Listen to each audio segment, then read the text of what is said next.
cœur de la vie locale, à Aix-les-Bains, Chambéry et autour du lac du Bourget. Radio Grand Lac. Le Crédit Mutuel donne l'élan au sport sur Radio Grand Lac 92.1. 9, 2, 1, partez. L'émission 100% sport sur Radio Grand Lac. Bonsoir à tous, j'espère que vous êtes en forme et bienvenue à tous pour cette nouvelle émission de 9-2 Aparté, l'émission 100% sport de Radio Grand Lac. 9-2 Aparté, c'est une émission de sport qui parle de toute l'actualité sportive savoyarde et au Savoyard. Écoutez, je suis super content de vous retrouver ce soir pour cette nouvelle émission. Et comme d'habitude, je suis accompagné de Justine. Comment ça va, Justine ? Ben ça va, très très contente de vous retrouver pour cette émission qui s'annonce bien chargée et avec un bon programme encore. Exactement, avec deux disciplines qu'on n'a pas encore eu l'occasion de voir sur l'émission. Et puis, on va commencer cette émission que tous les deux. Mais bon, Laurine et Idriss arrivent juste après. Mais toi, de toute façon, avec toi, je gère toujours. Il n'y a aucun problème. En tout cas, ce soir, au programme, on aura tout d'abord une page d'athlétisme avec l'Entente Savoie Athlé qui est avec nous pour parler de cette initiative entre plusieurs clubs savoyards, au Savoyard et même de l'Ain. On poursuivra avec de l'escalade et le club de Chambéry Escalade qui sera parmi nous pour discuter notamment de toute leur actualité en compétition. Et pour finir, comme d'habitude, on écoutera les chroniques de Justine et de Driss qui vont nous partager les dernières actualités sportives savoyardes et les rendez-vous à ne pas manquer. Voilà, le décor il est planté, comme je viens de le dire. On va donc débuter avec un focus sur l'Entente Savoie Athlé et ses athlètes. Pour cela, ce soir, nous sommes en compagnie du président de l'ESA. Bonsoir André Rimenez. Bonsoir à tout le monde. Je suis très heureux d'être invité pour parler de cette naissance qui date maintenant de 6 mois. 6 mois, c'est un bel âge pour une naissance, et on a déjà eu beaucoup de résultats. Mais d'abord me présenter pour ceux qui ne me connaissent pas. Donc je suis né à Aix-les-Bains. Très tôt, je suis devenu athlète à l'ASA. Dans les années, alors ça va pas vous rajeunir, dans les années 58, beaucoup d'entre vous, personne n'était né à cette époque, sauf moi bien sûr, et très vite il a fallu devenir entraîneur. Depuis 1967, je suis donc entraîneur, ça fait donc 50 et quelques années, je suis entraîneur à l'AS Aix-les-Bains. Et ma carrière a bifurqué en 1996 quand il a fallu quitter mon métier d'enseignant de l'éducation physique pour partir à la direction technique nationale à Paris, où j'ai dirigé les équipes de France d'athlétisme pendant 15 ans, et donc à mon actif 4 Jeux Olympiques, 5 championnats du monde, une dizaine de championnats d'Europe et toutes les épreuves qui m'a permis de parcourir toute la planète et surtout d'avoir une vision complète de l'athlétisme, du plus petit équitage de l'école d'athlétisme jusqu'à la médaille olympique que j'ai eu la chance d'avoir avec Christophe Lemaître ou Renaud Lavillenie et bien d'autres qui ont été mes collègues de bagarre. D'accord, waouh, ça c'est un sacré CV, ça plante le décor comme il faut. Ravi en tout cas, merci beaucoup d'être parmi nous ce soir. Et puis vous n'êtes pas venu seul, on accueille également Mathéo Duc, qui est donc un athlète très prometteur de l'Entente Savoie Athlé. Bonsoir Mathéo, comment tu vas ? Bonsoir, ça va très bien, merci. Merci d'être encore une fois parmi nous. On parlera de marche athlétique avec toi tout à l'heure, mais on va quand même commencer sur cette Entente Savoie Athlé. Moi j'aimerais d'abord savoir et commencer par la naissance de ce projet. C'est parti de quel postulat ? Comment ça a commencé ? Alors, quand j'ai pris ma retraite il y a quelques années, je suis revenu en permanence habiter Aix.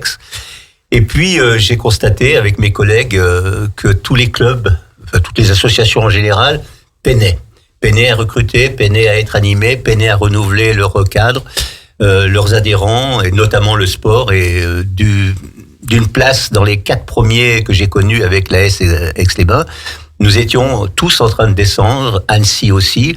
Et bien sûr, on a évoqué cette possibilité, pour être un peu plus fort, de se mettre ensemble.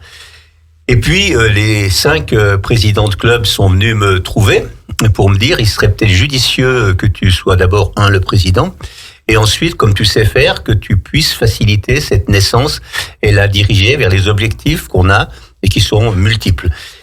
Eh bien bon, j'ai pas tardé longtemps, dans la journée j'ai accepté parce que sachant faire, et puis c'était quelque chose que j'avais promis à un de mes collègues qui est décédé l'année dernière, Pierrot Carras, qui était l'âme de l'AS Aix-les-Bains depuis 60 ans, qui était mon premier entraîneur d'ailleurs.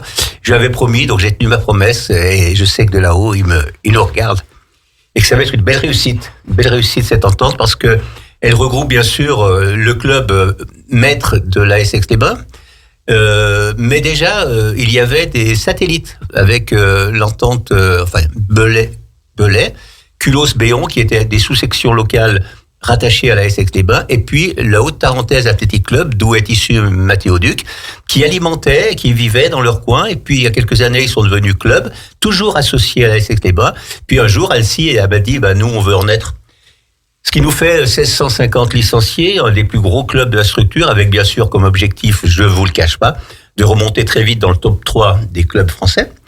Ensuite, d'avoir en commun des structures qui nous permettent de se développer et surtout donner une image qui puisse attirer. Parce qu'avant, nous avions tous les profs de gym qui faisaient de l'athlétisme dans les collèges, dans les lycées, dans les écoles primaires. Et on avait un approvisionnement naturel qui faisait qu'on avait l'embarras du choix. Et puis, il n'y a plus pratiquement aucun prof de PS qui fait de l'athlétisme régulièrement. Donc, nous, on a vieilli, on n'est plus en professionnel. Et on perdait de l'alimentation et on descendait tous. On s'est dit, si on veut avoir une vitrine qui attire encore les gens, il faut qu'on ait des résultats. Des résultats, pourquoi faire ? Après, on développe aussi l'athlétisme santé, qui a une grosse part, avec environ 800 licenciés. L'athlétisme running, on a fait récemment, la semaine dernière, un 10 km d'Aix, il aura des marathons, etc. C'est une activité qui prend beaucoup chez les non-compétiteurs et chez les compétiteurs aussi. Donc voilà, cette entente, elle s'est faite comme ça, donc avec 3 départements qui se sont associés. On m'a dit, tu arriveras jamais à mettre la Savoie et la Haute-Savoie ensemble, parce qu'on savait qu'en ce moment, c'est pas les meilleurs amis du monde. On a réussi à le faire. C'était des cultures différentes. Mon travail principal, c'est de rapprocher ces cultures pour que ça soit vraiment une réussite. En tout cas, ça nous a permis d'embaucher un salarié à temps plein, notamment au moment des sélections, parce qu'entre 5 clubs, il faut sélectionner pour faire des équipes d'interclubs. Puis ça nous a permis aussi, avec les attaches que j'avais à la fédération pour y avoir travaillé pendant 15 ans, d'avoir une facilitation pour obtenir des grands championnats. On a eu déjà les demi-finales des championnats de France de cross il y a environ 3 semaines. On a eu au mois d'octobre la finale des interclubs jeunes, qu'on a failli gagner, mais on est deuxième. Et puis on aura le 12 mai la finale des interclubs nationales 1A d'athlétisme, qui donneront accession pour le gagnant du match qui se déroulera à Aix, à l'élite. Notre but est de retrouver très vite l'élite, et ensuite, en 2 ans, de bagarrer pour le podium. Voilà, on le cache pas. À côté de toutes les autres facettes de l'athlétisme. Et ces clubs, je dois dire que pour eux, qui sont, alors je vais dire entre parenthèses, des petits clubs dans le sens où c'est des petites structures, mais ils sont capables, comme Culos, de produire un médaille olympique, double médaille olympique, comme Christophe Lemaitre. Ils sont capables de produire un Mathéo Duc, qui va certainement, j'espère, aller aux Jeux. Dommage que je ne l'ai pas eu sous ma coupe quand j'étais directeur technique national. Sinon, j'aurais eu plaisir à l'accompagner, d'autant plus que lui, il le sait, mais vous connaissez aussi mes attaches avec la marche, puisque j'ai eu à m'occuper de Johan Diniz, qui était le fleuron de la marche française pendant une décennie. Voilà, en gros, l'histoire de cette entente, qui n'est pas une fusion. Chaque club garde son entité, sa gestion, son âme, son président. Mais pour tout ce qui est compétition, tout ce qui est organisation, déplacement, on se met en commun et c'est une échelle sur laquelle on gagne beaucoup d'argent, beaucoup de frais. Quand on déplace 2 athlètes de Culos, 2 athlètes de Bourg-Saint-Maurice, 3 athlètes de Belair, on prend un minibus et on amortit beaucoup les déplacements. Donc c'est avec beaucoup de facettes cette entente, et j'espère que elle a été copiée depuis que ça a été voté le 30 juillet par le comité directeur de la fédération à l'unanimité. Elle a été copiée bien sûr par une dizaine de grandes villes qui ont fait et qui m'ont appelé pour me dire merci d'avoir débloqué la situation, parce qu'on a pu faire derrière une entente. Vous avez ouvert la voie en quelque sorte. La voie est à l'entente. La voie est à l'entente parce que on s'est aperçu que seul on pouvait faire des choses, mais ensemble on pouvait mieux les faire. L'union fait la force. Ça, c'est un beau message pour commencer. Donc, vous avez parlé du fait que le constat, avant la création et justement la mise en place de toutes ces démarches, le constat que ça se perdait un peu l'athlétisme dans notre région, notamment dans nos Savoies. Malgré tout, il y a un gros vivier quand même dans cette partie de la France. C'est quand même une terre d'athlétisme de base. Oui, c'est une terre d'athlétisme, mais avant, les enfants, quand ils arrivaient au club de la Aix-les-Bains ou d'autres clubs, ils étaient formés par leurs profs de gym. Maintenant, quand ils arrivent, ils sont bruts de décoffrage. Donc, il ne faut pas faire de l'entraînement, il faut d'abord faire de la formation et ensuite de la compétition. Mais le problème, c'est que l'athlétisme, c'est un sport qui dure. À moins de 3 entraînements par semaine, vous valez rien.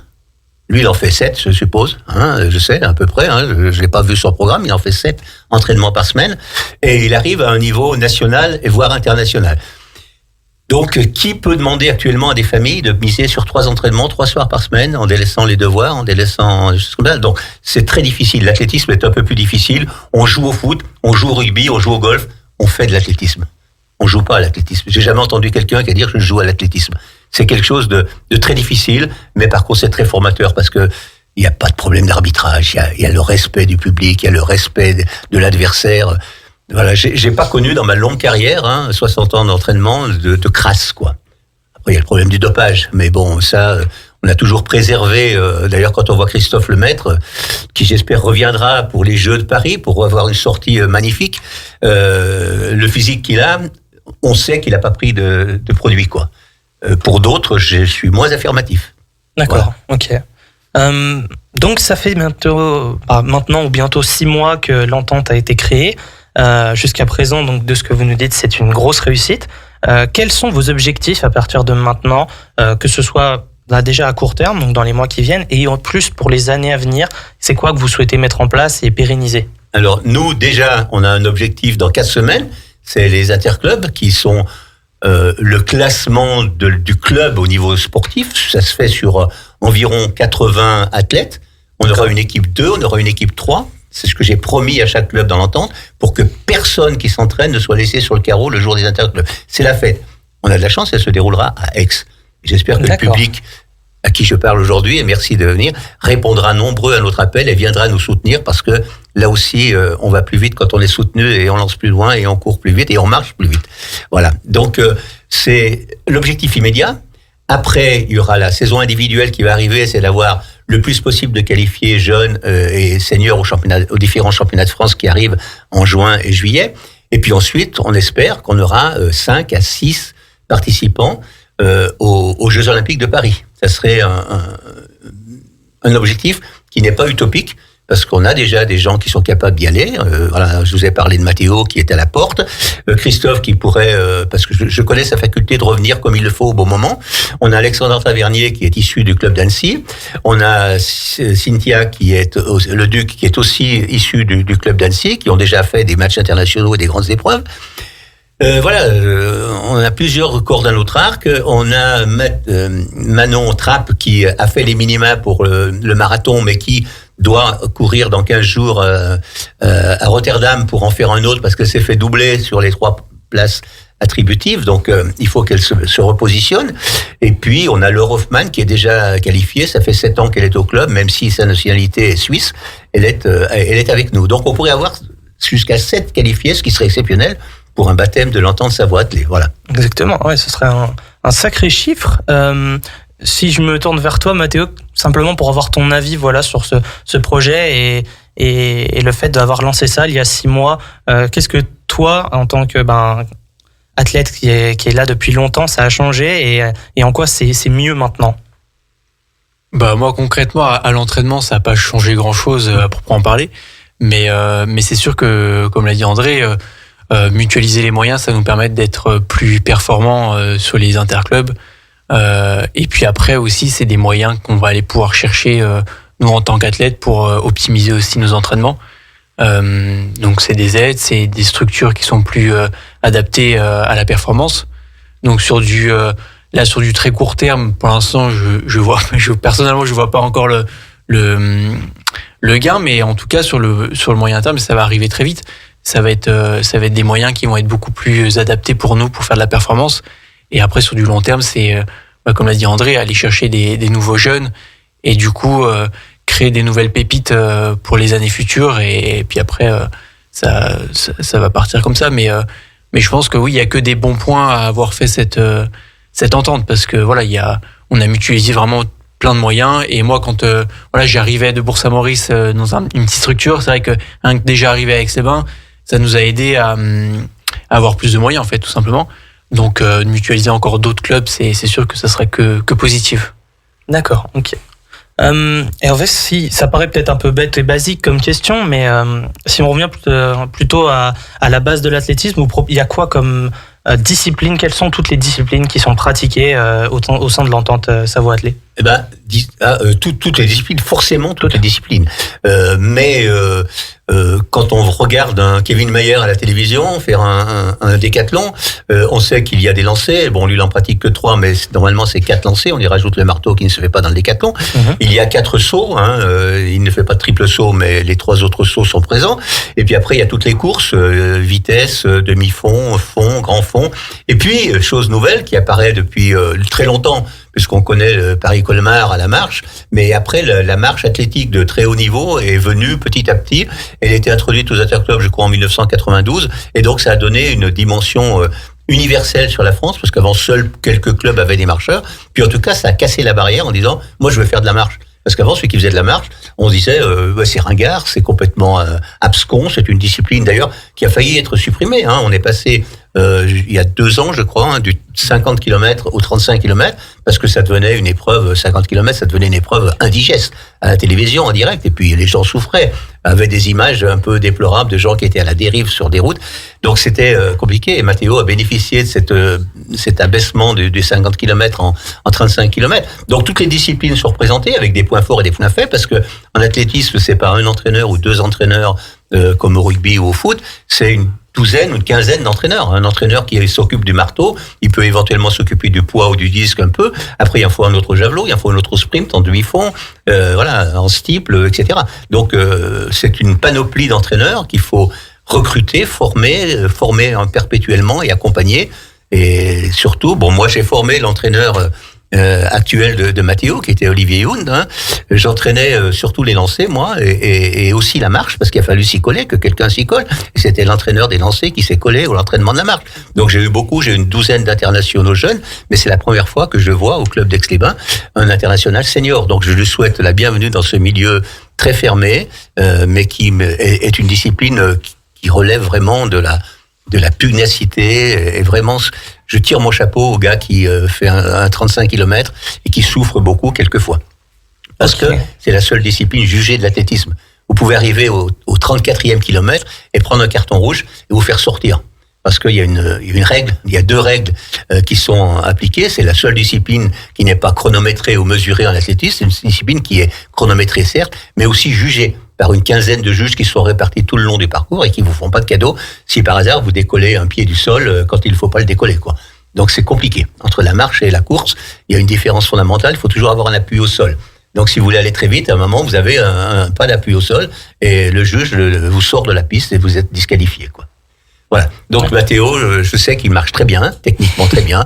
Il risque pas grand-chose, mais j'ai connu des gens qui marchaient bien, comme un triple champion olympique, Robert Kwiatkowski, et qui un jour au jeu s'est fait sortir au 48e kilomètre sur 50.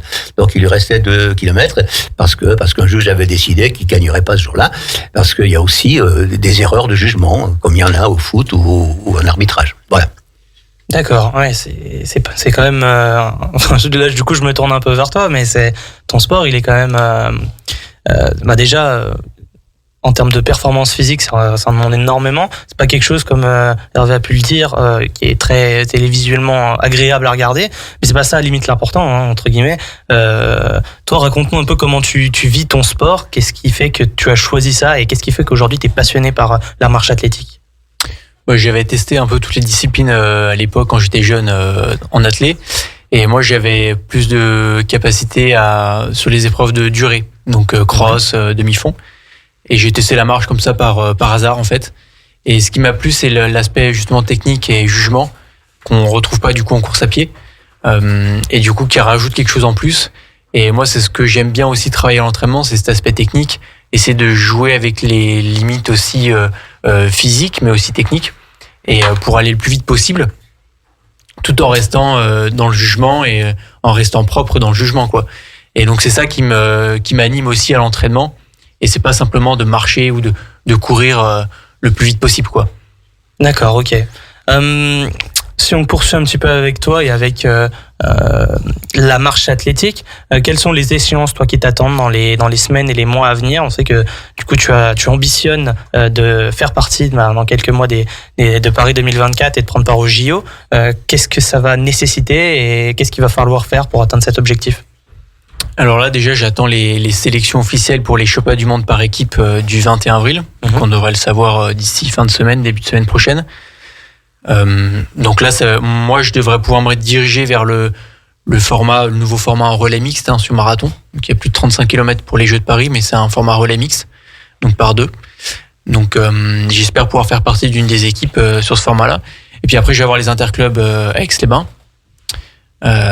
Et puis après, je vais aller théoriquement faire un meeting à l'international pour aller me confronter au niveau international et essayer de baisser un petit peu le chrono sur 20 km.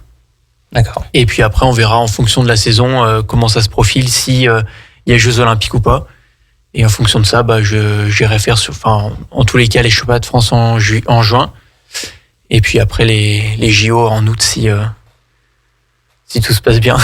Ok, d'accord. En termes de préparation, toi, est-ce que tu es déjà dans une optique Jeux Olympiques depuis le début de ta saison ou est-ce que une fois que tu seras sûr que tu pourras y aller, tu passeras un step au-dessus? Non, depuis le début de la saison, on a cet objectif en tête, et puis même depuis quelques années, on sait qu'on a les Jeux à Paris, donc on essaye de tout mettre en place pour y accéder. Après, moi, je sais que je suis encore jeune dans cette discipline. C'est une discipline qui a une maturité un peu plus tardive, donc je me mets pas de pression là-dessus. Si c'est pas cette année, ça sera ceux d'après. Mais non, l'objectif de Paris, il est là depuis un petit moment dans la tête, et c'est sûr que cette année, ça se concrétise un peu plus parce qu'on est dans le vif du sujet et parce que les sélections se font maintenant, quoi. Donc on est encore un peu plus dedans, quoi. Ok, d'accord. Je me retourne vers vous, André.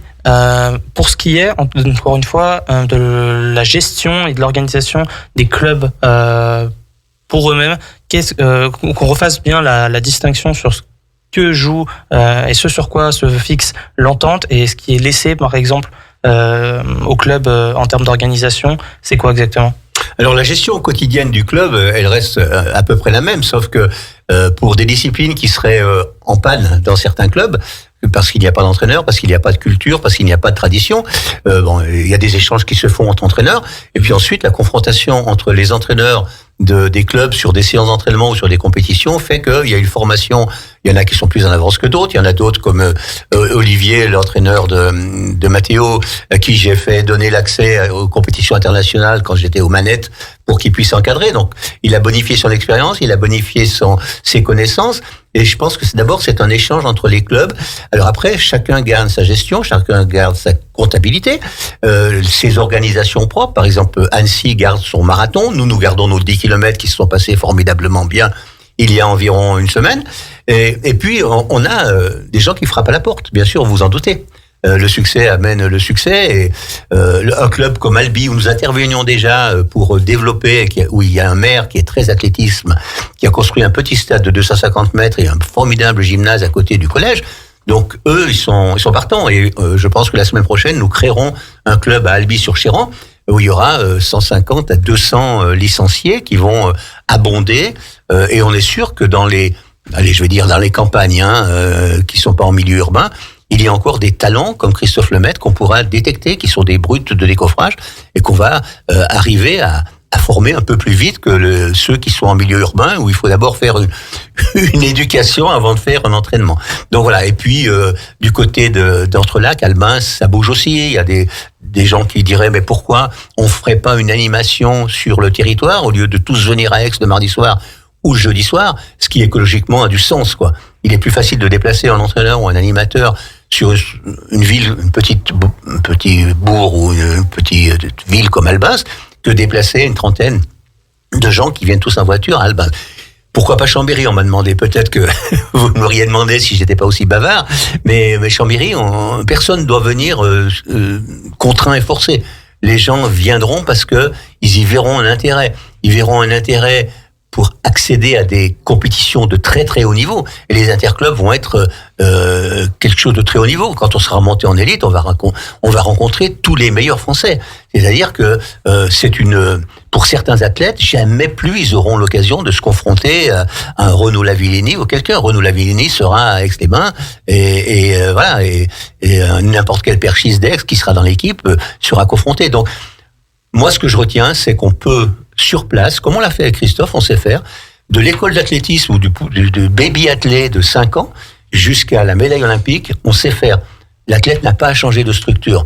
Je souhaite que Matteo, qui va avoir des sirènes qui vont siffler, et des clubs qui ont plus d'argent que nous et qui peuvent lui faire miroiter des conditions financières. Mais les conditions financières, elles s'arrêtent quand il est blessé. Nous, c'est une famille.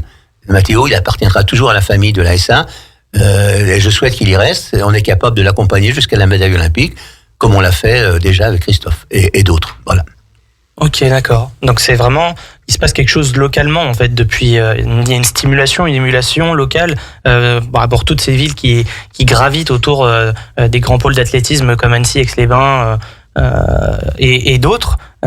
C'est important justement que du coup ça se fasse plus de manière localisée et qu'au final après le nombre de clubs affiliés à l'entente grossisse. Oui, grossisse, même si c'est pas le but premier. Okay. Mais moi je me mets à la place. Et d'ailleurs, ils nous le disent tous les jours, de quelqu'un qui habite Belay ou qui habite Culose, qui est dirigeant d'un club. C'est encore plus vrai du côté de Bourg-Saint-Maurice et de la Haute-Tarentaise. Ce sont des clubs qui fonctionnaient dans une petite structure avec un petit championnat départemental. Quand ils arrivaient à avoir un athlète qui allait au championnat de France, là, entraîneurs, juges, dirigeants, ils vont avoir accès aux plus grandes compétitions nationales. Donc, je dis toujours qu'ils auront le dessert, quoi. Avant, ils étaient toujours privés de dessert. Accéder au jury d'une épreuve nationale et peut-être même internationale, c'est quand même un sacré fait d'armes pour un juge qui avait l'habitude de juger à Belay ou à Culose, avec tout le respect que je dois à Belay et à Culose. Mais ça, c'est aussi la possibilité qu'on a eue à tous ces dirigeants d'avoir une perspective d'évolution. Et c'est important ça, parce que les bénévoles, on sait qu'ils sont pas tout jeunes, ils sont des fois motivés, des fois moins motivés, parce qu'il y a des ennuis familiales, l'âge arrive, la maladie arrive. Et ça a redonné à tous nos dirigeants un fol espoir, quoi. C'est-à-dire d'aller vers les sommets, quoi. Comme les athlètes. Voilà, ils ont suivi la trajectoire des athlètes. Matteo l'a dit, il sait qu'à Aix, il peut aller chercher une médaille olympique. Et on l'aidera. On trouvera des partenaires, parce que je sais que parmi ceux qui m'écoutent aussi, il y a des gens qui reconnaissent à l'athlétisme sa grande valeur formatrice et sa grande éthique, et qui seront capables, si Matteo a besoin je sais qu'il y a déjà des entreprises qui s'occupent de lui, mais si un jour il a besoin de plus, je sais que parmi vos auditeurs ce soir, il y aura des gens qui lui diront, nous, ça nous intéresse d'avoir dans notre entreprise un gars comme ça, même si on doit le libérer 3 heures par jour pour l'instant. Après, quand il reviendra dans l'entreprise, il sera capable de montrer la voie à l'expertise et à la performance. Voilà, donc n'hésitez pas à revenir vers nous si vous avez envie de vous investir dans l'athlétisme. C'est un sport qui vous le rendra en tout cas. Ok, super. Pour finir, Matteo, qu'est-ce qu'on peut te souhaiter, toi, déjà là pour les semaines à venir, et puis après, au-delà des JO, qu'est-ce que tu ambitionnes? Là, pour cette saison, c'est une qualification au jeu. Après, sur le long terme, moi, l'objectif principal, ça reste quand même les Jeux Olympiques, donc ceux 2028 et ceux 2032. Donc, c'est de construire des bases solides qu'on est en train de construire avec mon coach et toute l'équipe. Et puis après, aller chercher de la performance sur le très haut niveau international. Donc voilà, c'est de progresser de plus en plus, sans brûler les étapes, et d'aller chercher le plus haut possible et les chronos les plus bas possibles du coup sur le 20 km et peut-être le 35 s'il revient sur le programme olympique. Ok, super. Écoute, on peut te suivre aussi sur les réseaux peut-être pour suivre un petit peu ton actu, tes résultats. Exactement, Instagram, Facebook, LinkedIn. Il y a tout. Trop bien. Nickel. Vous savez quoi faire. Matteo Duc sur les réseaux sociaux pour suivre son parcours en marche athlétique. Merci beaucoup en tout cas à toi Matteo et à André d'être venu et de nous avoir parlé de ce magnifique projet de l'entente Savoie Athlé qui est tout jeune et puis qui a de belles années à venir. Encore une fois, au plaisir de vous retrouver dans l'émission pour reparler d'actualité et puis d'athlétisme. Merci à vous de nous avoir non pas supporter, mais dans le bon sens, comme supporter. Et écoutez, on a déjà eu depuis 6 mois 13 médailles nationales majeures. Et voilà, c'est qu'un début en 6 mois. Et je vous assure que on va drainer sur Aix des belles médailles. Super. Écoutez, merci beaucoup. Passez une bonne fin de journée. Et on va faire une petite pause. On va reposer un petit peu, redescendre en pression avec de la musique. Vos émissions préférées, elles sont toutes sur Radio Grand Lac. Le Crédit Mutuel donne l'élan au sport sur Radio Grand Lac 92.9, 2, 1, partez! l'émission 100% sport sur Radio Grand Lac. Nous sommes de retour sur les antennes de Radio Grand Lac pour cette deuxième partie d'émission et ça y est, la famille est enfin au complet. On s'est fait rejoindre par Laurine et par Driss. Comment ça va, Laurine ? Ça va, j'étais un petit peu en retard, je suis désolée. Petit contretemps par contre, je vous ai écouté dans la voiture en arrivant. Donc je devrais, ça va, je suis au point normalement. Bon bah ça c'est très bien, t'as fait ton boulot, c'est ce qu'il fallait. Et puis on accueille également Driss. Comment ça va aujourd'hui ? Ça va super, tout pareil. Un peu de retard mais on est là, on est prêt à enchaîner. Il n'y a pas de souci, écoute, on connaît les rendez-vous médicaux ou les cours qui finissent un peu tard, il n'y a pas de souci. En tout cas, on a eu une page athlétisme qui était très riche, très fournie. Je sais pas ce que t'en as pensé, Justine, mais franchement, là, on a appris plein de choses sur cet Entente Savoie athlé. Ouais, c'est sûr, l'athlétisme, c'est quand même un sport que je regarde pas mal, mais c'est bien aussi d'avoir les points de vue d'autres personnes que de soi-même en tant que spectateur, quoi. Donc Exactement. Mais puis là, surtout, je te donnais la parole parce que au tout début de l'émission, moi, je me souviens que tu m'avais beaucoup parlé d'escalade et que c'était ton sport à toi. Et bien justement, la transition est toute trouvée parce qu'on va parler d'escalade et on va pour ça accueillir et recevoir sur ce plateau Chambéry Escalade avec Hervé Di Domenico. Bonsoir Hervé. Bonsoir à tous, merci de l'invitation. Merci à toi d'être parmi nous ce soir. Donc toi tu es responsable événementiel, puis bien sûr tu es licencié au Chambéry Escalade. Alors raconte-nous un petit peu l'histoire et le commencement, on va dire, du club Chambéry Escalade. Alors le commencement du club Chambéry Escalade, j'y étais pas au début. C'est un club qui date des années 90, qui a toujours été dans le top 3 des clubs sportifs français en termes de résultats en compétition. Il y a un fort dynamisme autour du pôle compétition. Je pense que le territoire local et régional le veut aussi et permet la pratique autant en extérieur qu'en intérieur, avec le développement des salles privées et la démocratisation ces dernières années de la pratique indoor. On a eu un fort croissement ces 4-5 dernières années. J'ai eu la chance d'arriver à Chambéry il y a 9 ans maintenant, et puis de m'investir dans le club il y a 8 ans, d'abord en tant qu'athlète, où j'ai pu bénéficier et privilégier des entraînements au pôle compétition, et puis rapidement dans la gestion, et puis après c'est le bénévolat, on y met le doigt et généralement on y prend le bras. Donc j'ai eu la chance de pouvoir co-présider le club sur 3 mandats avec Lucas Maignan, et tout récemment de laisser ma place à notre nouveau président David Brun. Donc voilà, c'est un club qui est dynamique. On essaye de se diversifier sur tous les plans. On a un fort passé, un fort historique sur la compétition, mais on développe tout autant le loisir, et puis récemment, depuis une ou 2 saisons, le sport santé, le sport pour tous, et aller toucher des publics de plus en plus larges. Et le sport qu'est l'escalade permet de véhiculer plein de valeurs qui sont pertinentes pour le parcours de soins, qui sont pertinentes pour l'estime de soi. Donc quand on arrive en haut d'un mur, on est forcément content. Exactement, c'est un peu des valeurs particulières et spécifiques à l'escalade. En termes d'effectifs, le club Chambéry Escalade, il représente quoi en termes de licenciés et en répartition entre jeunes et plutôt public senior ? Alors si je donnais le chiffre exact, je me tromperais sûrement, parce qu'on a les adhésions mi-saison qui ont commencé il y a pas longtemps, donc ça permet de relancer tout ça. Mais pour donner des ordres de grandeur, on était sur 400 adhérents il y a 4-5 ans, et puis on espère au 31 août faire un bilan à un petit peu plus de 800. On était juste en dessous la saison précédente, et on devrait atteindre l'objectif des 800 cette année.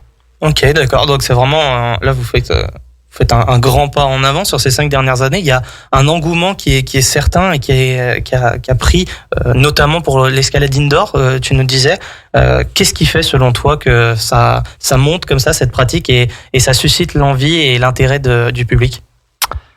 Alors, c'est vraiment multifactoriel, c'est la réponse qui est facile à dire, mais je pense que la démocratisation de l'escalade par les Jeux Olympiques à Tokyo pour les premiers JO, et puis avant aux JO jeunes, ça a vraiment aidé à démocratiser, à faire connaître le sport. Et puis il y a aussi une pratique plutôt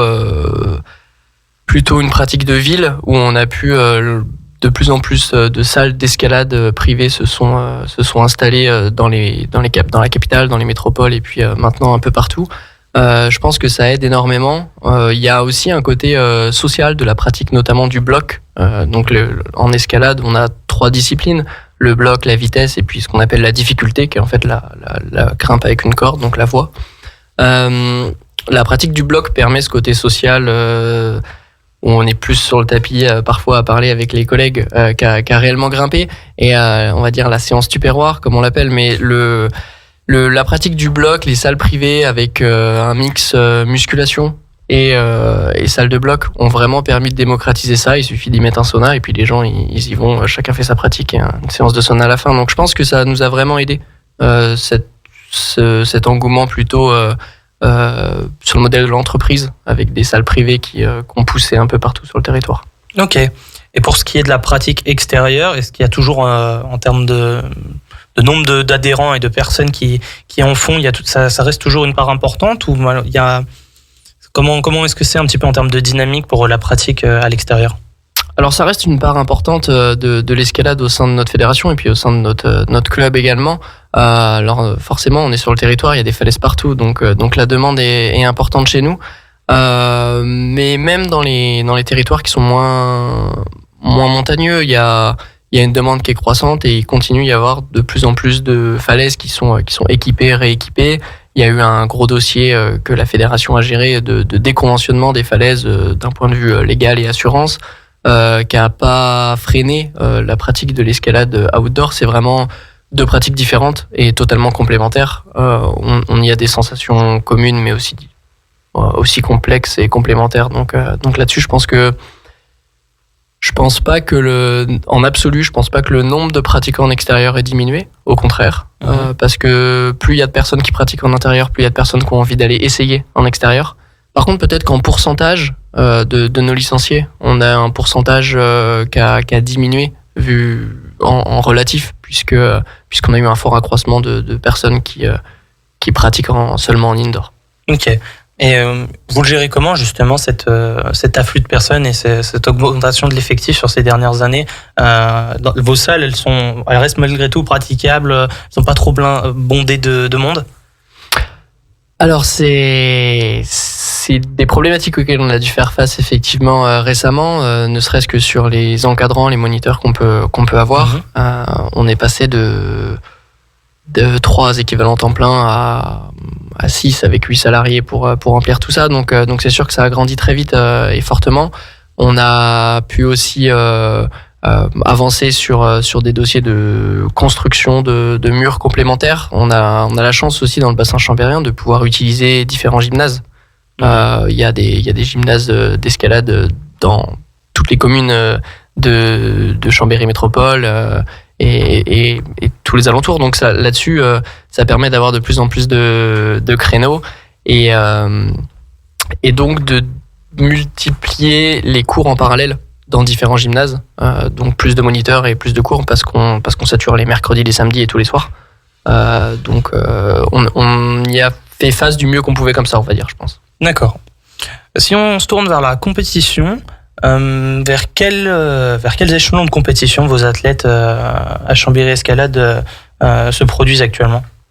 Alors ça dépend des niveaux. Si on prend les extrêmes, on va avoir les coupes savoyardes pour les tout petits qui continuent d'arriver à l'approche de l'été. Puis bien sûr toutes les compétitions qui vont se passer au niveau national, jusqu'à bien sûr les Jeux, on l'espère. Pas encore de qualif pour le moment pour nos athlètes, mais les Olympic Qualifier Series arrivent en mai et en juin, donc fin mai, fin juin, on aura des épreuves à Shanghai. Voilà, on espère revenir avec des tickets d'entrée pour nos athlètes. Vous en envoyez combien de grimpeurs pour ces qualifiers? Alors là, on va avoir principalement Paul James et Mejdi Schalk qui vont vraiment essayer de jouer leur place pour prendre une place pour les Jeux.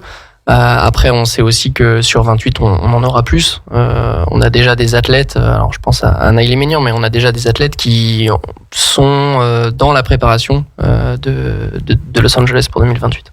Ok, d'accord.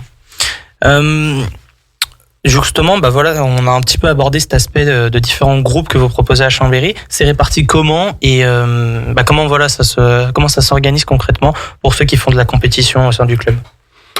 Alors notre pôle compétition représente un petit peu moins de 10% de nos adhérents. On va dire qu'on est sur entre 60 et 70 licenciés au pôle compétition et donc compétiteurs, répartis sur une tranche d'âge vraiment large. On commence dès les U10, puis on va bien sûr sur du senior. On a beaucoup de U14, U16, U18, U20. C'est notre cœur de pool d'athlètes. Et après, on a des groupes qui vont s'entraîner tous les soirs, enfin quasiment 4-5 entraînements par semaine. Et puis on a des groupes où c'est un peu plus light en termes d'entraînement et où les pressions et les enjeux ou le nombre de week-ends compétitifs est peut-être un peu plus allégé pour eux. Ok. Moi, je vais me pencher peut-être plus sur un aspect personnel, pourquoi pas. Quels sont, alors j'ai cru comprendre que tu pratiques aussi, donc quels sont, selon toi, je dirais, les aspects les plus gratifiants de cette activité qui contribue au bien-être, au dépassement de soi, tout ça. Dis-nous tout. Alors, je pense que une des particularités de l'escalade pour les gens qui connaissent pas ou peu, c'est le fait que là, il y a toute une phase de sémantique, si je peux dire. On va donner du sens au parcours, on va essayer de décoder, et on appelle ça la lecture. On va essayer de décoder et comprendre, se projeter, visualiser quels sont les mouvements qu'on peut faire et comment on va les faire. Donc ça c'est une partie plutôt intellectualisée de la pratique, si je peux dire.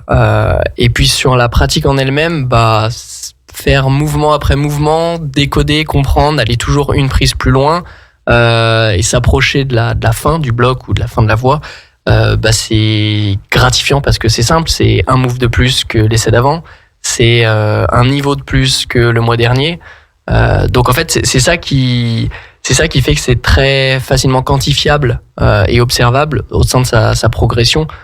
C'est comme, si je peux faire un parallèle, en musculation, on gagne quelques kilos sur un mouvement, ou en athlé pour faire la transition avec avant, on descend d'une seconde sur le temps de course. En fait, là, c'est quantifiable aussi facilement que ça, en se disant, essai après essai, je vais une prise plus loin, je comprends, je fais un mouvement différemment, j'ai des sensations où je me dis, d'accord, ça doit pas être ça doit être ce mouvement-là, ou alors je trouve pas, et puis je confronte mon avis avec les autres, j'observe les autres qui peuvent être dedans, qui peuvent donner des idées, ou alors d'autres personnes peuvent me suggérer des idées. Et une chose qui est vraiment bien, je pense, avec l'escalade, c'est que une personne qui n'a pas notre niveau, que ce soit au-dessus ou en dessous, peut nous aider et nous suggérer une idée de mouvement ou de solution auquel on n'aurait pas pensé. Parce que nous, dedans, en train de grimper, on se voit pas grimper de l'extérieur. Donc le regard extérieur aide. Et c'est ce qui fait que ça fait, alors je vais dire des phrases que tous les directeurs sportifs doivent dire, mais ça fait une grande famille où en fait, peu importe le niveau qu'on a, on peut s'entraider et se donner des conseils. Et je pense que c'est ça qui accroche sur le côté social et la démocratisation de la pratique du bloc, notamment en indoor. Et comment on gère le risque, la peur quand on escalade? C'est vrai que moi je me suis déjà initiée, attention, à l'escalade, et c'est vrai que moi j'ai pas l'habitude, c'est pas mon sport, et j'arrive, je monte un petit peu, ça y est, j'ai peur. Comment on fait pour gérer ça? Je pense qu'avec le temps on s'habitue, mais je sais pas, comment il y a des petits tips, je sais pas, pour affronter cette peur.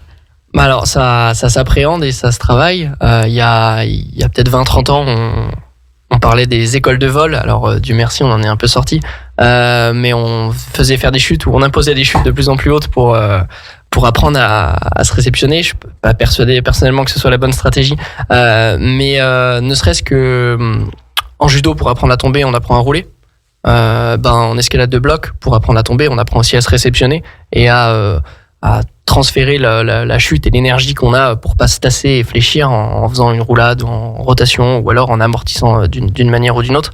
Et puis pour la pratique de la voie en difficulté, on commence pas tout de suite par une grimpe en tête bien engagée. On est sur la grimpe en moulinette, quand la corde est en haut, et puis on appréhende le ballon, le vol, un peu la hauteur par ça. Et puis ensuite, quand on apprend la grimpe en tête, où on va donc mettre les dégaines au fur et à mesure, et bien là au début on est un peu bloqué quand on a le baudrier qui passe au-dessus de la dernière dégaine qu'on a mise, mais ça s'appréhende aussi. Et puis c'est la confiance dans le binôme, la confiance de notre assureur, qui fait qu'après on prend conscience qu'en fait on peut engager Puis plus on est haut, moins on risque de choses au final, parce que ce qui est risqué en escalade de difficulté, c'est le retour au sol, c'est de toucher le sol. Mais une fois qu'on a passé la 3e dégaine, il y a beaucoup moins de risques. Et si on parle un petit peu plus physique, quelles sont, on va dire, les parties du corps, mis à part du coup le cerveau, parce qu'on a parlé de mental et puis de lecture de voix, de parcours de voix et de parcours. Quelles sont les parties du corps qui sont les plus travaillées et les plus sollicitées pour l'escalade? Alors on est principalement sur le haut du corps. On est principalement un sport qui est à dominante motrice sur la ceinture scapulaire, donc tout ce qui va être compression avec les pectoraux, deltoïdes, épaules. On a des beaux dorsaux aussi qui sont développés, le gainage, puisqu'il faut développer de la force avec le bas du corps et le haut du corps et les transmettre. Donc les abdominaux sont importants là-dedans. Et puis bien sûr, il faut tenir les prises. Donc en fait, les fléchisseurs communs des doigts sont les principaux muscles engagés dans cette capacité à se déplacer, à se mouvoir sur une structure d'escalade. Ok. Et pour ce qui est de vos athlètes, toi qui du coup connais un petit peu et les suis de près depuis un petit moment, comment est-ce qu'il se prépare? Est-ce qu'il y a du coup une partie physique qui se fait en dehors du mur, en dehors des blocs, ou est-ce que simplement ils s'entraînent sur les blocs et sur les parois? Alors il y a un côté de la préparation physique générale, bien sûr, qu'ils en font. Il y a un côté spécificité de la discipline qui est assez important. Donc la préparation physique se fait de manière plutôt spécifique. C'est pas pour faire un placement, mais j'ai eu la chance de coécrire un livre Escalade Training aux éditions Amphora qui parle de spécificité de l'entraînement en escalade. Et effectivement, on essaye de donner le plus de clés en disant que le transfert d'habilité est tellement compliqué quand on est dans une salle de muscu pour après transférer ces capacités-là sur le mur, qu'au final, la préparation physique spécifique, donc dans le mouvement, sur le mur, elle est importante, et il y a plein d'exercices qui existent pour développer les capacités physiques en continuant de grimper. Et puis, on est sur un environnement ouvert, c'est-à-dire qu'aucun bloc ne se ressemble, donc il faut toujours s'adapter en permanence, les mouvements sont différents, les prises sont différentes. Donc le répertoire gestuel doit être vraiment très varié. Donc pour ça, il faut essayer tout type de mouvement pour développer son répertoire gestuel, autant sur le côté technique que sur le côté tactique et sur le côté physique. Il y a des mouvements qu'on n'arrive pas parce qu'on n'a pas la technique de le faire au début. Et puis après, il y a des mouvements qu'on n'arrive pas parce qu'on les visualise pas, on se projette pas dedans. Et puis il y a des mouvements qu'on n'arrive pas parce qu'on n'a pas la force de les faire. Donc en fait, c'est ces trois aspects, technique, tactique, physique, qui sont vraiment super importants dans le répertoire gestuel. Et un bon grimpeur, c'est un grimpeur qui va être polyvalent. Un grimpeur qui va réussir à avoir de la bonne technique, la bonne force sur l'ensemble des mouvements qui peuvent être proposés par les équipes d'ouvreurs en escalade. Et on a vu notamment dans ces dernières années sur la pratique du bloc de plus en plus de mouvements de coordination, des mouvements avec des jetés, des mouvements qui sont spectaculaires. Et c'est ce qui marche aussi, parce que proposer ça à la télé, ça marche super bien.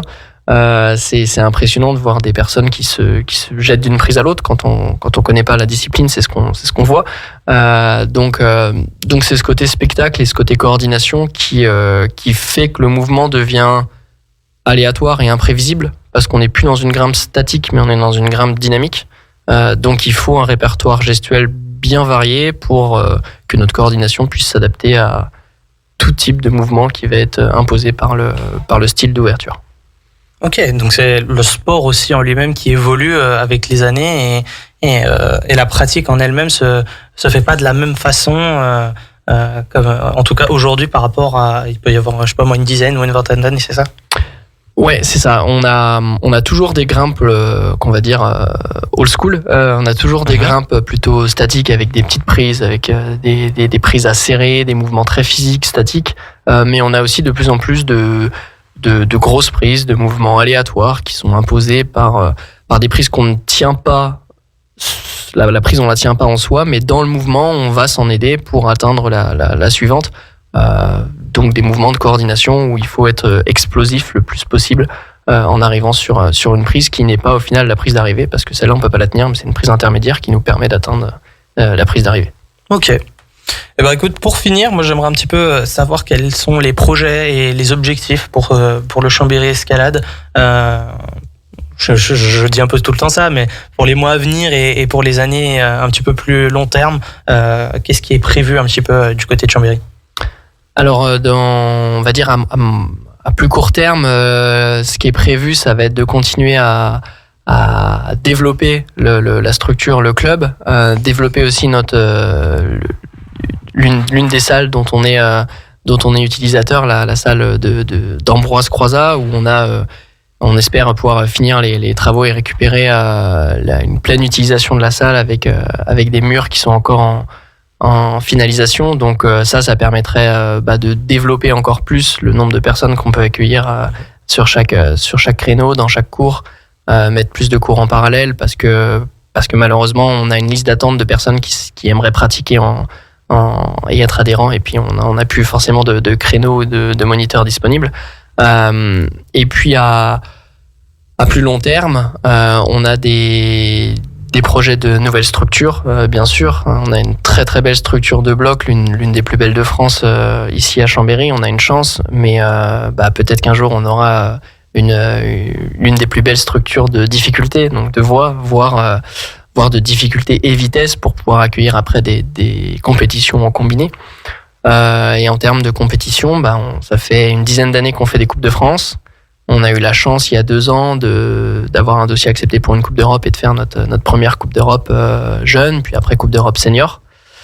Et puis on continue de travailler sur les dossiers de double Coupe d'Europe, de championnat d'Europe et peut-être un jour de Coupe du Monde. Et ça c'est des beaux projets. Merci beaucoup Hervé d'être venu à l'émission. Avec plaisir. Merci pour toutes ces précisions, toutes ces explications sur la discipline escalade et puis sur la vie de votre club du Chambéry Escalade. Tu reviens quand tu veux, bien sûr, pour nous parler d'actualité et puis des résultats sportifs, pour inviter un de ces 4 des grimpeurs surtout, pour qu'ils nous parlent plus précisément de comment ça se passe leur quotidien en tant qu'athlète. Et puis voilà, merci beaucoup. Merci à vous. Merci à toi, bonne soirée. Et puis on va faire une petite pause, on va se reposer un petit peu pour repartir de plus belle pour la dernière partie de l'émission. À tout de suite sur Radio Grand Lac.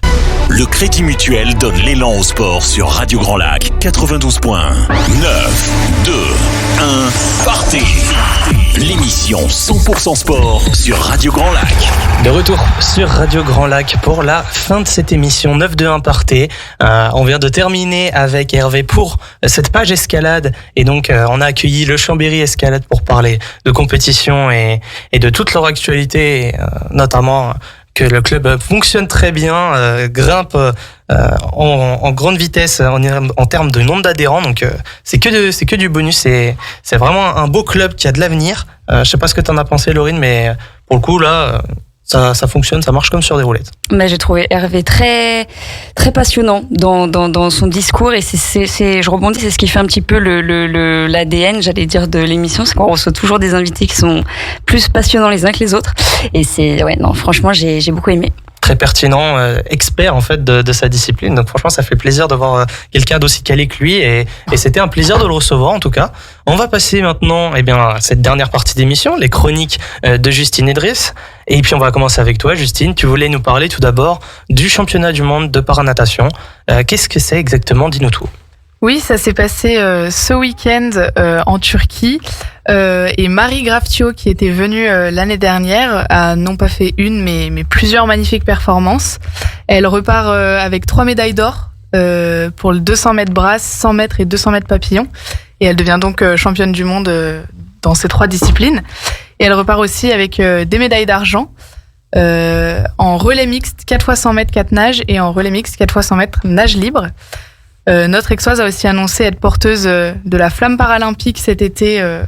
Donc très grosse fierté pour Aix-les-Bains et magnifique occasion aussi de mettre en avant le handicap dans le sport. Exactement, encore une fois, voilà, la paranatation, oui, c'est comme ça qu'on dit, pardon, à l'honneur. Et puis c'est une Aixoise, c'est toujours incroyable de voir nos sportifs locaux performer. Et donc là, par contre, tu voulais nous parler de paddle et de l'Alpine Lakes Tour. C'est ça, l'Alpine Lakes Tour, c'est une course de paddle qui propose 2 types de courses ce week-end. Une longue distance qui fait 14,5 km et une plus courte qui en fait 6,6. La course, elle part du canal de Savières. Elle passe par le lac du Bourget avant de faire demi-tour. Donc les départs, ils se feront à 10h30 pour la longue distance et à 11h30 pour la plus courte, dimanche matin. Donc une bonne occasion d'aller faire une petite balade, en plus avec le printemps qui arrive au bord du lac, au niveau de Châtillon du coup. Et puis de découvrir le paddle sous forme de course. C'est une discipline qu'on connaît pas encore trop, enfin qu'on voit pas trop en tout cas. Donc voilà. Et ça grimpe quand même un petit peu. Hein. Il y avait notamment une compétition il y a quelques semaines qui s'appelait la Glagla Race. Bon, vu son nom, effectivement, à l'époque, l'eau était bien plus froide. Là, on va avoir un petit peu plus envie de se mouiller et de se baigner. Ce sera moins difficile. Et par contre, tu voulais nous parler, on repart encore une fois au niveau du lac, mais cette fois-ci d'Annecy, avec le marathon qui aura lieu autour du lac d'Annecy. Là, pour le coup, il risque de faire un petit peu plus chaud. Exactement. Les 13 et 14 avril prochains aura lieu le marathon international du lac d'Annecy, un des plus gros marathons de France. Pour nos auditeurs les plus courageux, c'est encore possible de s'inscrire pour le marathon et de faire les 42 km au bord du lac. Malheureusement, c'est plus possible de s'inscrire pour les épreuves du semi-marathon, du 10 km et du 5 km. Mais il est toujours possible de venir profiter d'une bonne ambiance de ce week-end sportif en tant que spectateur. Et les départs, ils se feront samedi 13 avril à 8h30 pour le semi, à 9h30 pour les 5 km et le lendemain à 8h30 pareil pour le marathon et à 9h30 pour les 10 km. Sont attendus près de 10 000 coureurs et environ le même nombre de spectateurs. Donc c'est encore un beau rassemblement sportif. Et cette fois, on espère t'y voir, Adrien, encore une fois. Oula, le marathon, là, 42 km. Allez, au moins les 5 km. T'as dit qu'il n'y avait plus de place. Ça, c'est dommage. Moi, je serai là en support et j'en attends autant de nos auditeurs. Voilà. En plus, ce sera autour du lac d'Annecy. Ce sera magnifique. Très beau paysage et très belle chronique. Merci, Justine. On passe à Driss. Comme d'habitude, on va parler football. Et puis, pareil, on reste à Annecy. Qu'est-ce qui se passe en ce moment pour le FC Annecy? Exactement, on va ouvrir notre page foot avec Annecy sur une très très bonne dynamique. 4e match sans défaite, 3e succès de suite. À noter 3 victoires avec 2 buts d'écart. Donc Annecy, il se passe quelque chose à Annecy. Clairement, on est là pour le maintien et on y croit. Personnellement, j'y crois beaucoup parce que en ce moment tout le monde stagne et Annecy commence vraiment à avoir pas mal de bons résultats. Ils sont seulement à 2 points de 3 qui sont 16e, premier non relégable. Samedi, ils reçoivent Valenciennes. Donc les derniers, ils ont carrément les 2 pieds en national. Du coup, il faudra vraiment prendre les 3 points et ensuite regarder la suite du calendrier. Mais moi, j'y crois dur comme fer. Je pense que Annecy peut le faire. On sait qu'il y a pas mal de difficultés en Ligue 2 avec les 4 descentes cette année. Mais Annecy s'est réveillé au meilleur des moments. Et là, j'y crois et je pense qu'ils peuvent le faire avec encore 8 matchs, dont ce week-end. Et puis, franchement, ils auront vraiment l'avantage de la dynamique contre Valenciennes. Exactement. Qui vient de prendre une grosse désillusion en Coupe de France, malheureusement, perdu contre l'Olympique Lyonnais. Malheureusement pour eux, mais bien pour notre région. Exactement, voilà. En finale de Coupe de France, ce sera face au Paris Saint-Germain, donc une tâche encore plus difficile pour nos Lyonnais, pardon. Exactement. Et pareil, on parle un petit peu de Chambéry et du CSF. Qu'est-ce qui se passe en ce moment? Alors, le CSF avait une énorme rencontre au stade municipal face à la réserve de Saint-Etienne, un vrai duel au classement parce que c'était 3 et 4. Du coup, on a inversé maintenant. Chambéry est passé devant, une large victoire 4-0. Les Verts qui sont complètement effondrés en Savoie. Les Chambériens ont super bien manœuvré ce match important.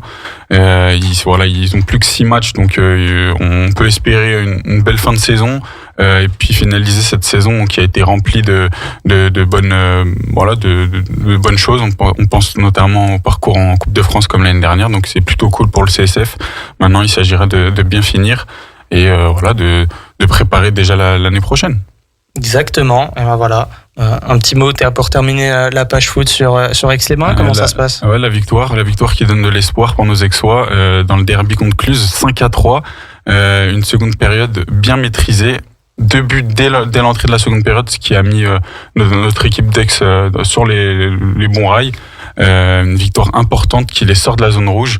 On avait Rafik Eslassi qui a dit à la fin de la rencontre: on a obtenu une belle victoire collective qui a récompensé nos dernières prestations.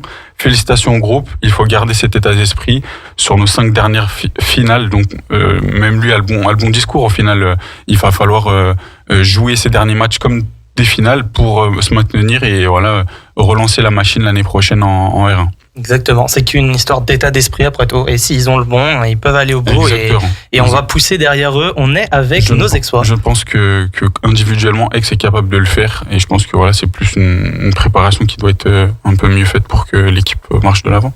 Exactement, t'as raison. Et on va rester à Aix-les-Bains, on va parler un petit peu de handball avec Aix-Maurienne, dis-nous tout. De basket, oui. J'ai dit quoi ? De handball. Oh mince, pardon, de basket, oui, de basket. Alors nos Aixois enchaînent une deuxième victoire de suite, ça faisait un petit moment.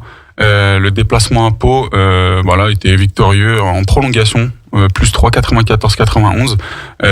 Cette année, ils sont en 11 victoires pour 16 défaites, donc c'est un bilan assez mitigé, mais comme Annecy sont en train de faire un marche en avant pour se replacer dans le ventre mou et être tranquille en fin de saison. Ils sont 13e sur 18, plus que 7 matchs, donc pour se repositionner. Le prochain à la maison, à la Halle Marlios, demain contre Saint-Chamond, qui sont juste un peu plus devant. Donc ce serait une belle victoire s'ils viendraient à faire un bon match. Ça permettrait aussi de rattraper ceux devant eux, donc c'est cool. Exactement. Encore une fois, faut se pérenniser sur ce milieu de tableau pour éviter de se faire peur en fin de saison. Exactement. C'est les fins de saison qu'on veut pas voir du côté d'Aix-les-Bains. Et si on passe maintenant un petit peu au hockey, et là, il y a une grosse actualité pour les Chambériens. C'était la page dont je voulais vraiment parler. C'est incroyable ce que fait nos éléphants. Alors déjà au premier tour, comme je vous l'avais expliqué la dernière fois, ils ont éliminé les deuxièmes camps. Du coup 3-1, donc le premier sur les 5 matchs. Enfin le premier sur 5 matchs qui gagne 3 rencontres. Du coup, ils sont passés contre Caen deuxième. Ils ont affronté du coup Épinal, les Wildcats d'Épinal, et ils sont en train de mener 2-1. La suite ce soir, du coup, à la patinoire de Chambéry, une victoire et Chambéry irait en finale, donc contre Nantes ou Dunkerque. Ce serait vraiment cool. Nos éléphants sont en train de faire une performance folle. On sait qu'en saison régulière, ils étaient seulement 7e, et là, ils sont en train d'éliminer le 2e et le 3e de la saison régulière. C'est juste fou. Donc, on va les supporter à fond. On va essayer de se dépêcher pour y aller juste après. Donc, c'est cool pour eux, et on espère qu'ils iront en finale. Exactement. Efficace et performant dans les moments qui comptent. C'est ça qui fait la force des Chambériens sur cette saison et sur cette fin de saison, surtout. Alors, encore une fois, bonne chance pour ce soir. Et effectivement, si on a le temps, on ira passer une tête à la patinoire pour voir comment ça se profile. Et bien, on va terminer avec, cette fois-ci, du handball. Et avec la team Chambé. Le petit coup de mou là, c'est pour notre page sport, c'est clairement au niveau du handball. Petite mine pour nos Chambériens de la Star League, battus au phare de 2 buts contre Limoges. Ils sont sur 4 défaites sur les 5 derniers matchs et seulement 8e, loin des places européennes. Pour nos Chambériens, ça reste une saison assez compliquée. On avait bien fini l'année 2023, malheureusement ils n'ont pas su relancer la machine. On espère l'année prochaine qu'il y aura un peu du changement, une revue d'effectifs, pourquoi pas, pour gravir les steps et jouer l'Europe chaque année. Mais on espère une fin de saison un peu plus tranquille. On sait qu'ils sont pratiquement maintenus. Et puis samedi, déplacement en Île-de-France pour affronter Ivry, qui joue le maintien. Donc un match prenable pour nos Chambériens. Peut-être une occasion de se relancer après 4 matchs vraiment pas au niveau et de se remettre dans une dynamique et puis surtout donner une bonne fin de saison aux supporters chambériens. Exactement. Qui sont toujours là au phare pour supporter la team Chambé. Merci beaucoup Driss pour cette chronique et merci à tous de m'avoir accompagné aujourd'hui pour cette nouvelle émission. Merci à nos auditeurs de nous avoir écoutés. J'en profite pour replacer la petite publicité pour l'application Radio Grand Lac qui est sortie il y a quelques semaines. Vous pouvez toujours la télécharger, elle va pas disparaître et puis comme ça vous pourrez accompagner toutes les émissions de Radio Grand Lac quand vous voulez, très proche de vous sur votre téléphone. Moi, je vous dis à dans 2 semaines, on se retrouve même heure, même endroit et bonne fin de journée sur Radio Grand Lac.